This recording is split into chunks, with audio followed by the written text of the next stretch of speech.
Welcome to the Calmer Self podcast. I'm Nadine. Join me to learn how to connect with the calmer version of yourself. I'll share with you my tips and coping strategies for reducing feelings of stress, overwhelm and guilt so that you can live a productive life with ease and joy. And there'll be inspiration from other wellbeing therapists, experts in relaxation and fellow calm crusaders.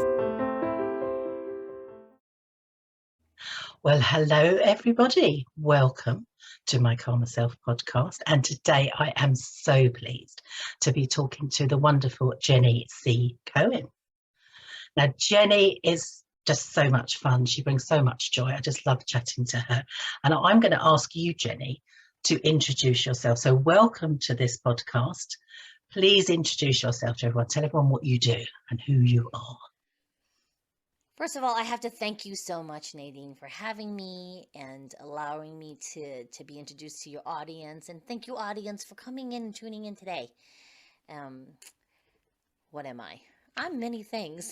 You are, aren't you? Yeah, I am. But let's start off first with letting you know that I am the creator of Dance to Heal, which is not only a podcast that discusses it with special guests that I curate specifically for ways to find movement and dance to heal, but also the program Dance to Heal that had launched in November, December of 2021. And if you want any tidbits on what we're going to discuss today, make sure you make a note to go to my website, Jenny.C, Cohen, Cohen.com, and subscribe to my email list. And also check out the tab that says Dance to Heal and see if you would like to join us for any current launches that are happening. That is brilliant. In terms of, sometimes I feel like I can understand people's inner dialogue when I talk about it. They're kind of like, well, what are your qualifications? What are your qualifications to tell us how to dance to heal?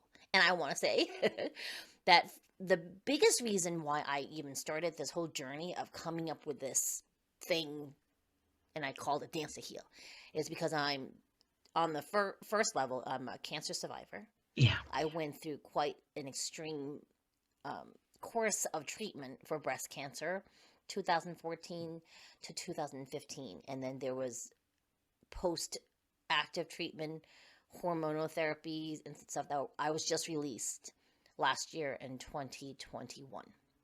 Wow. So it's been this ongoing thing since 2014.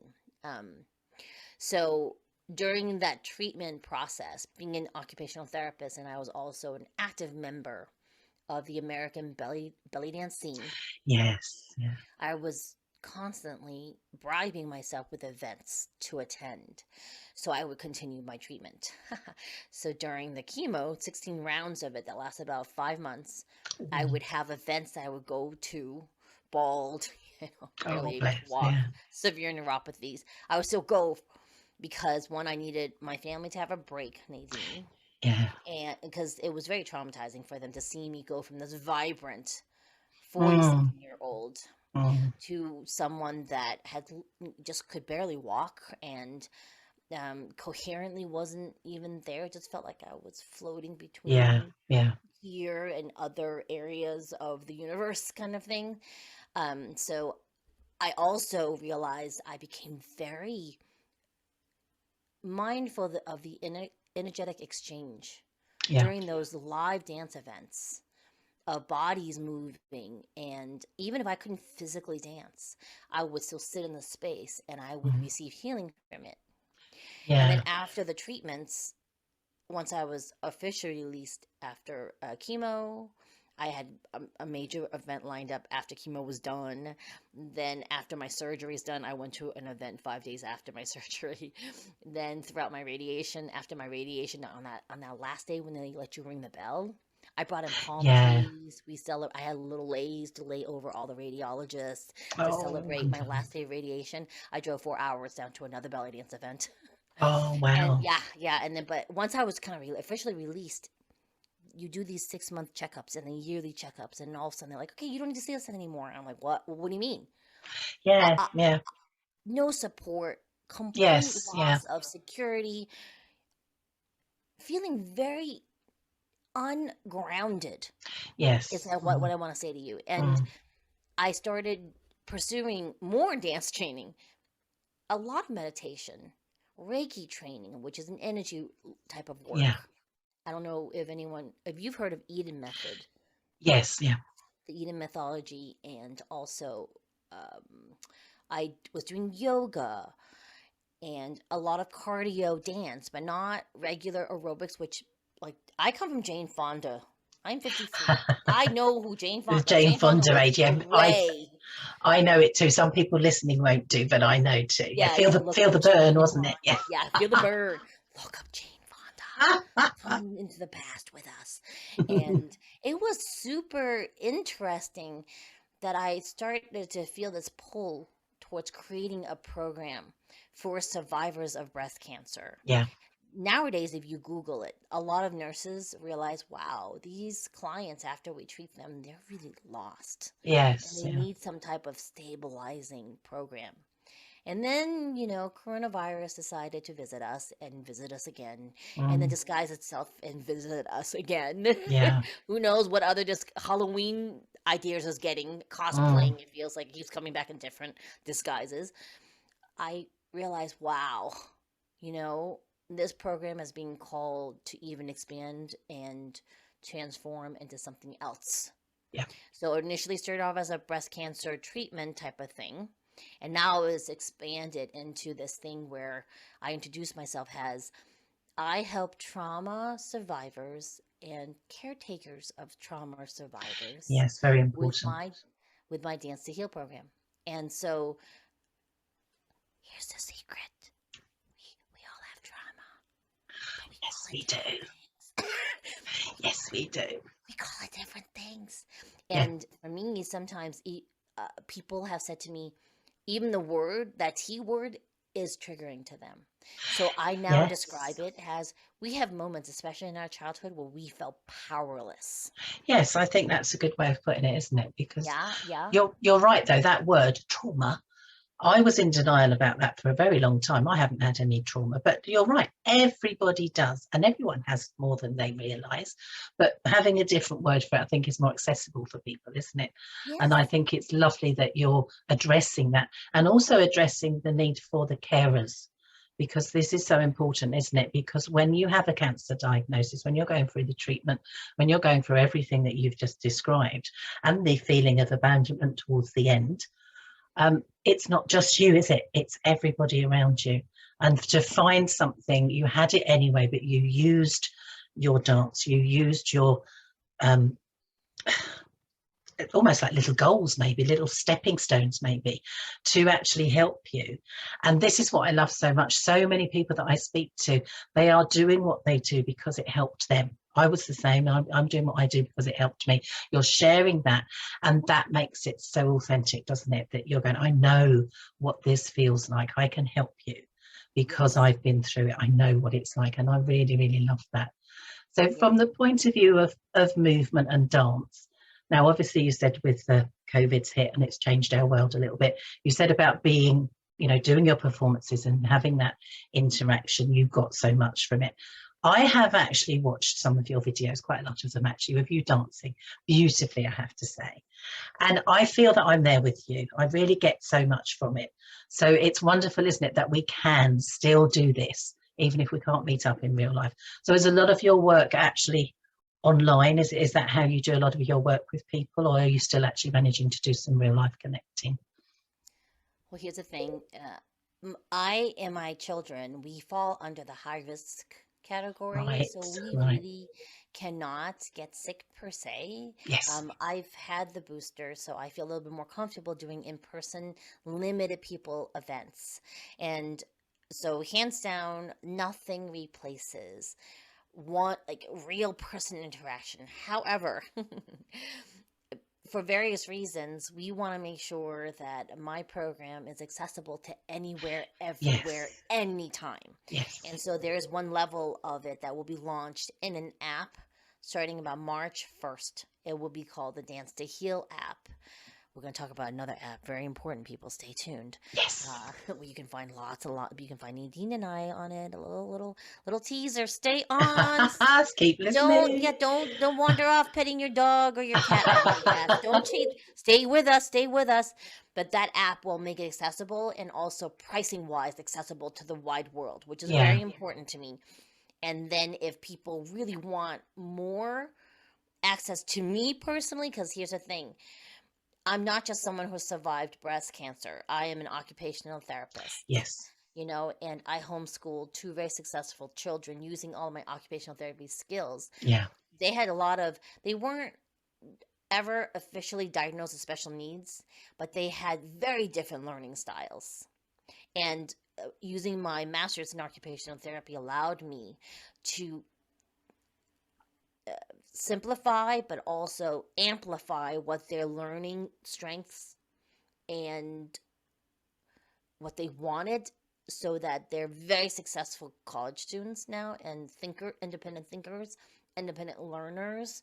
And that's my goal through my program, is to use all that training from being an occupational therapist. Yeah, you can give that to your clients, can't you? Yeah, you get your own OT, you know, without the doctor's prescription that usually you need. I give it to you on top of Reiki level certification 1, because I'm a Reiki master within a few more months, you know, and all this stuff is wrapped up towards finding ways, because not only do we have specific primary learning styles, each of us, whether it's visual or auditory or kinesthetic, we have to move however they're doing it. It also changes depending on your life experience. It does change. Yeah, you're absolutely right. I mean, I had 13 years as a nursery school teacher, and I was taught, like you were saying, about the learning styles.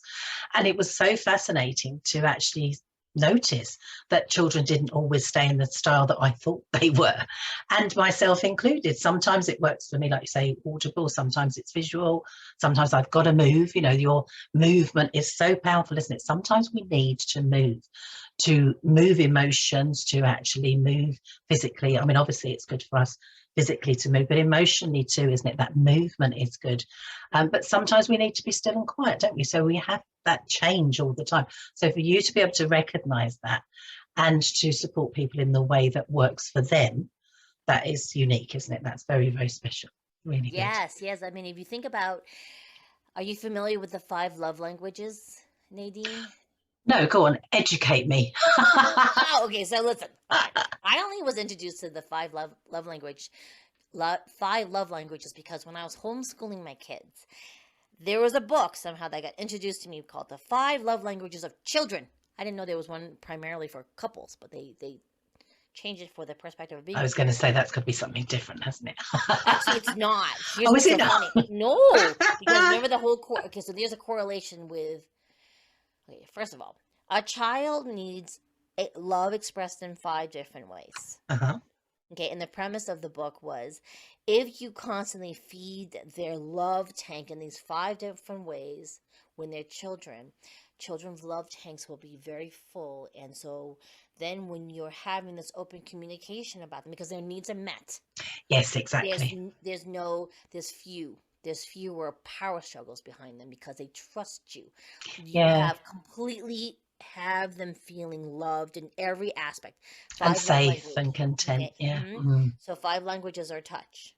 Yeah. Words of affirmation. Quality time. Acts of service. Gifts. So those 5, and what happens is as children grow up, they will develop a primary and a secondary love language. Wow. So most adults in relationships, if you're with your partner, I have my primary and my secondary.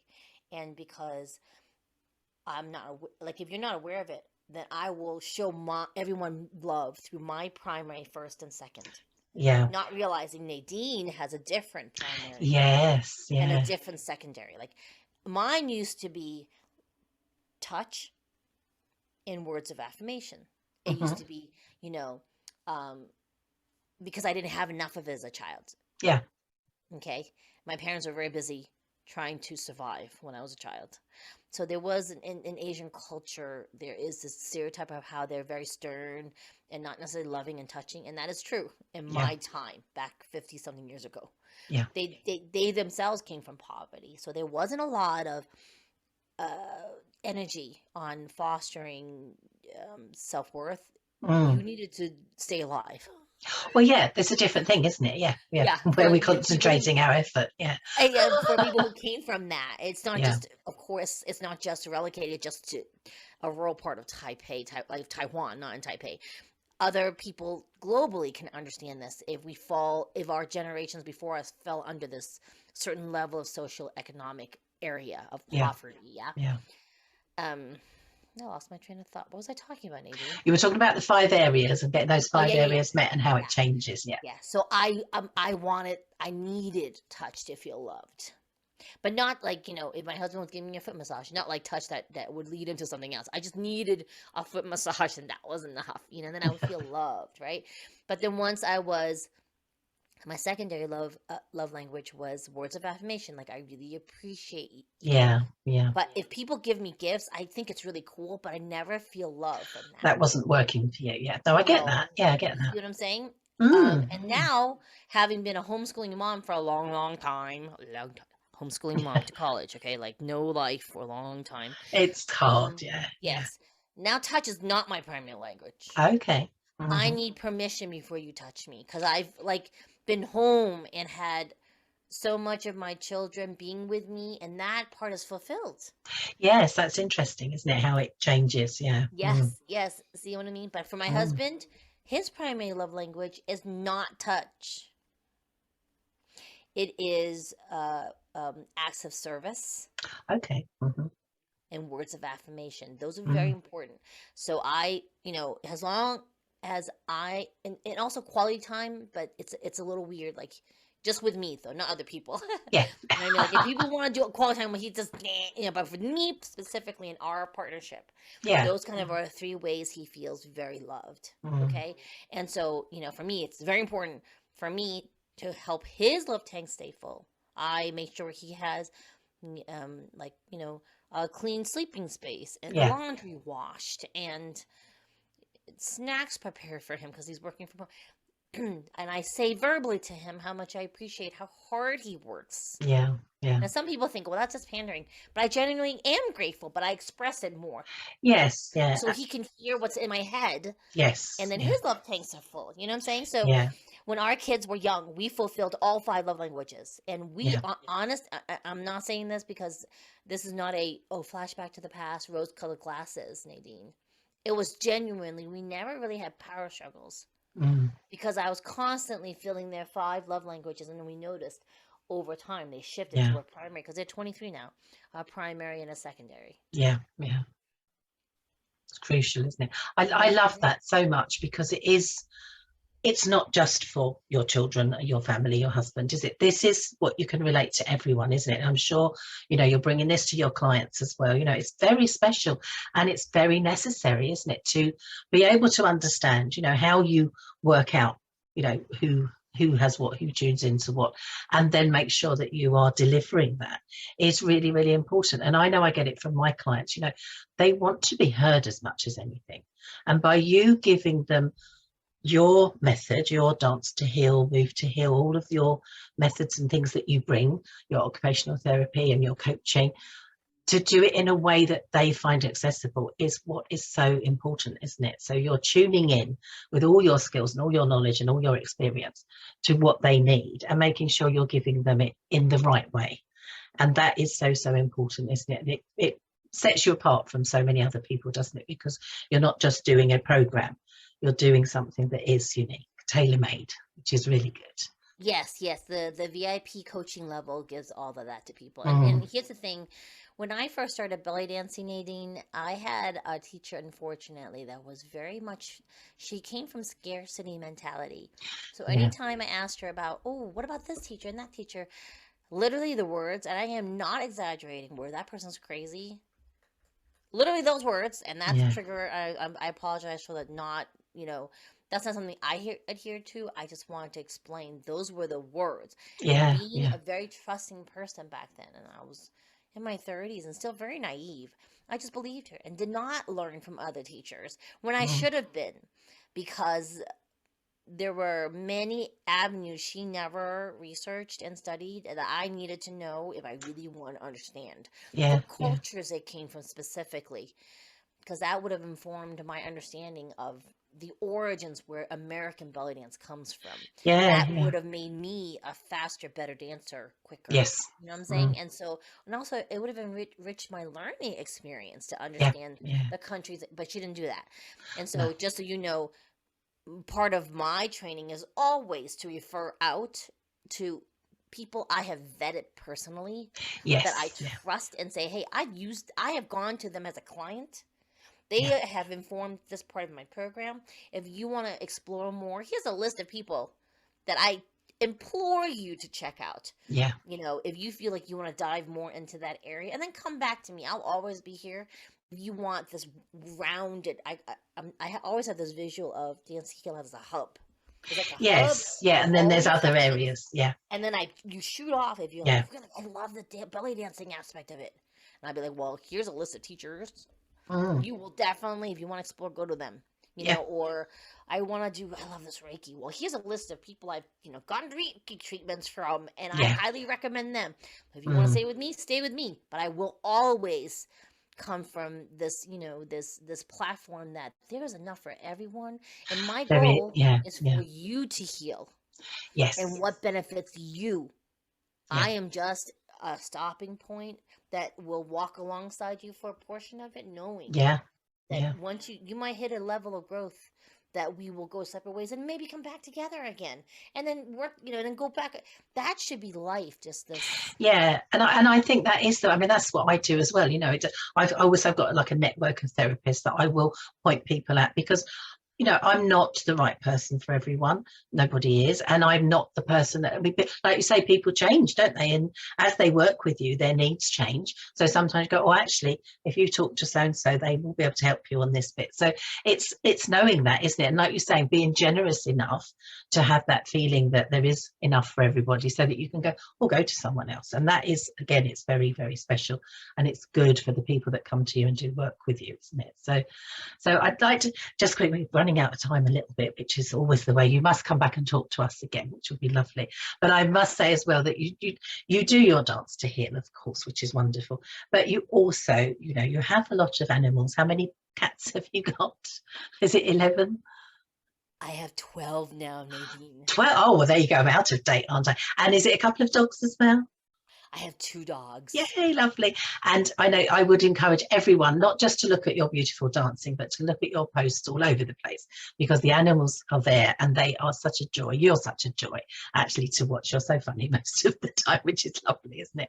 But it's just wonderful to actually, as soon as I see you with one of your pussycats or whatever you're doing, I do feel a bit calm, but I also get that sense of joy as well. So I've got to thank you for that. And as I say, encourage everybody to go and look at anything that you're on Instagram a lot, aren't you? And is it you on Facebook and LinkedIn? But Instagram is where I see a lot of your funny little videos, which I love. Well, if you want to see more of my pets, make sure you check out. They have their own Instagram called Puss Meow Galore. And if you want to subscribe to their OnlyFans that will be launching soon, you can get VIP access to all the newborn kittens. I have a 24-hour. There's a kitty cam for them. Oh, That will wow, all lovely. launch soon. Because Oh, I have fun with that, and I have years of footage to share with people. there you go. So that's for the people that want to see kittens. I mean, who could ask for what better than that? How lovely. So it really is wonderful to talk to you. And if you can tell, obviously we had a little hint earlier about where we both can be found. So if you want to say where that is, where we can be found, and then everywhere else that people can find you as well, so people can look, let everyone know where we can find you. Well, besides our websites for Nadine and I, and mine being JennyC Cohen.com, the beauty of the KSMG media app that Nadine and I first met on. We did, didn't we? Yeah. Yes, that's how I got to know this wonderful woman, people. And we really, really would love to see you on there. It's free to download. You just set up your own account, though, first, so you can have access to not only Nadine and myself, but a plethora of amazing people with so much to give to you. And that's part of the beauty of it for us, is to just be a part of this community of people who want to give to the community. Yeah. And that's the beauty of it, too. I'm saying beauty of it so much, but really, here's the thing. My whole thing with fighting my FOMO, my fear of missing out, is focusing on JOMO, the joy of missing out. And the KSMG app allows you to do that, because you don't have to log on to you just log on to the app, and then you have access to people who are there with a wealth of information. And then when you're done with access to us, you can log off and then just kind of sit and marinate in the knowledge that's already provided in the app for you. Yeah, you're absolutely right. Keeps it a bit simpler for us all, because we've all got too much going on, haven't we? So that is beautiful. Thank you very much for that. I will put all your links and how people get in touch with you underneath this video when we put it out. And I'd like just to finish, just before we wind up this little chat, but as I say, you've got to come back again, just asking you, you've given us lots of wisdom there. You've really shared a lot with us. Thank you so much, Jenny. But perhaps just share maybe a few little words of wisdom, or just one word of wisdom that you might want for everyone, so they can take that away with them and use it in their day. Yes. It's going to be very concurrent with the JOMO, Jenny's Joy of Missing Out. I just bought the domain. Look out for the program coming up for that. Here's the thing. Trust your gut. Trust your gut. If you want to do something or leave something, sit really still. Tune into your 5 senses and let your initial reaction inform you. Yeah. If you want to leave something, or you want to, does your gut clench, or does it feel good when you're considering joining something or leaving something or staying somewhere? Yeah. Actively ask yourself, is this congruent with where I want to be? Yeah. Whether it's, even irregardless if your present is something that is full of joy, or you want to leave where you are presently and you want to go somewhere else where you'll find joy or be happier. Between here and there, you want to start making choices that feel good in your gut.